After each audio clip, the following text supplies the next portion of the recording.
but also as the couple that they've become, especially over the last 32 years. So tonight is actually a little surreal, at least for me, to think that 32 years ago today, these two met. And it's really fitting that tonight, finally, we're able to celebrate their union together as one. And I'm very honored to be part of this ceremony tonight. It was about 12 years ago that I met Beratta through her work at the Center for Human Services. And the irony is I connected with Beratta because of the work they were doing with a group called Inside Out, which was a LGBT and questioning youth outreach program that the Center for Human Services was doing. And I didn't know at that time what power of persuasion Beratta had, and before long I was on the board. And then I was the board president. So, but you know, one of the things for me that I was very fortunate about that is that I got to experience not only what an amazing person Beratta was, but also I got to meet her partner Melody. And I looked at this as the two of them as true examples of what a loving relationship looks like. I got to watch how they demonstrate love for each other and how they live their lives in such an authentic manner that anyone observing them could learn what a healthy marriage would look like.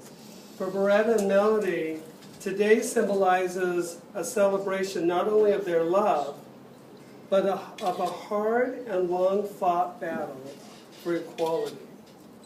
While this legal documentation will have little impact on the love and partnership that the two of them have created, it will do so much to ensure that they and many other generations are treated as equals, sharing in all the rights and protections afforded by law, at least in the state of Washington. So tonight's ceremony is an outward expression of their inward commitment to each other, another symbolic bonding of their hearts, their lives, and their loves. Years ago, I read a passage from a children's book that's now become my favorite story. And in my opinion, this simple passage captures the secret of marriage. The book is titled The Velveteen Rabbit by Marjorie Williams. And I think it's an amazing book, and it's a magical journey of a boy who's given a rabbit for Christmas. And I want to, the piece that I found that was most profound is when this rabbit, this little new Velveteen Rabbit, was discussing with some of the other toys in the toy collection what it meant to be real. And I want to read to you, because he was asking the skin horse, and the skin horse was the wisest of all the toys in the toy collection. And so he wanted to ask the skin horse what it was like to be real. And I want to read what the horse said. "What is real?" asked the rabbit. "Does it mean having things that buzz inside of you and a stick-out handle?" "Real isn't how you are made," said the skin horse. "It's a thing that happens to you. When a child loves you for a long, long time, not just to play with, but really loves you, then you become real." "Does it hurt?" asked the rabbit. "Sometimes," said the skin horse, for he was always truthful. "But when you are real, you don't mind being hurt."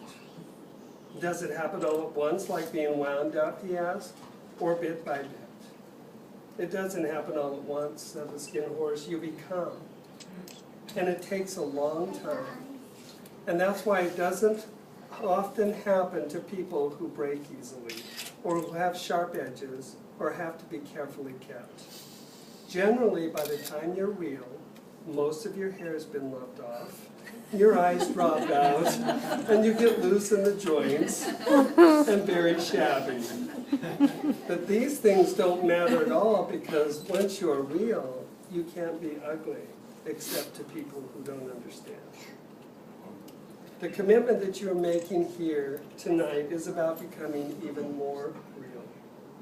Deep knowledge of another is not something that can be achieved in a short time, as both of you know very well. Real understanding of the other's feelings can develop fully only with years of intimacy.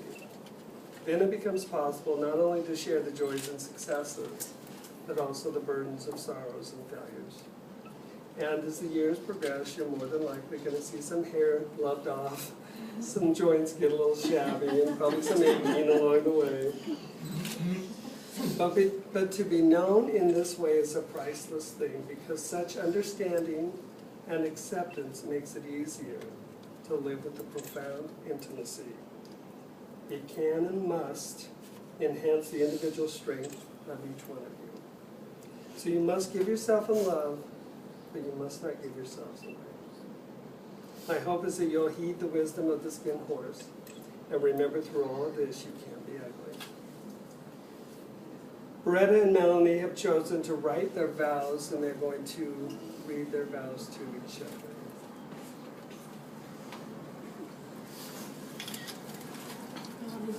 I'm truly blessed to have found the truest of love with you. And today, in front of all these people, I commit my life to yours. I pledge to love you for all time. I will comfort you in your pain and encourage you with your dreams. I will laugh with you and cry with you as our journey through life continues. I promise to you that I will forever be by your side and love you through all eternity. Long ago, Beratta, I gave my love to you, and today I give myself to you in marriage. I promise to encourage and inspire you, to laugh with you, and to comfort you in times of sorrow and struggle.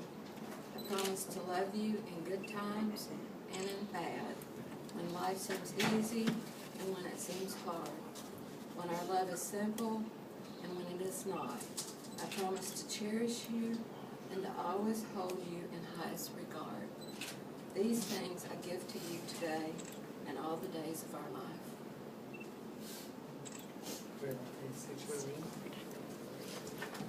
Beratta, do you take Melody to be your lawfully wedded wife?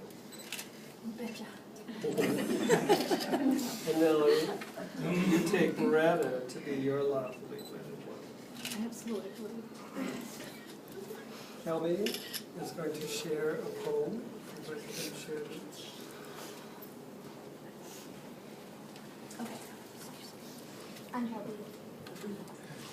When the one whose hand you're holding is the one who holds your heart, when the one whose eyes you gaze into gives your hopes and dreams their start, when the one you think of first and last is the one who holds you tight, and the things you plan together make the whole world seem just right, when the one who you believe in puts their faith and trust in you, you've found the one and only love you'll share your whole life through. So the poet Hafiz said, we are people who need to love, because love is the soul's life. Love is simply creation's greatest joy. Beratta and Melody, by their promises in the presence of this gathering, have committed themselves to one another as a married couple. It is with great joy that I announce to all of you present and to the universe that these two beloved people are married, heart to heart, family to family, soul to soul, and life to life. You may now kiss each other.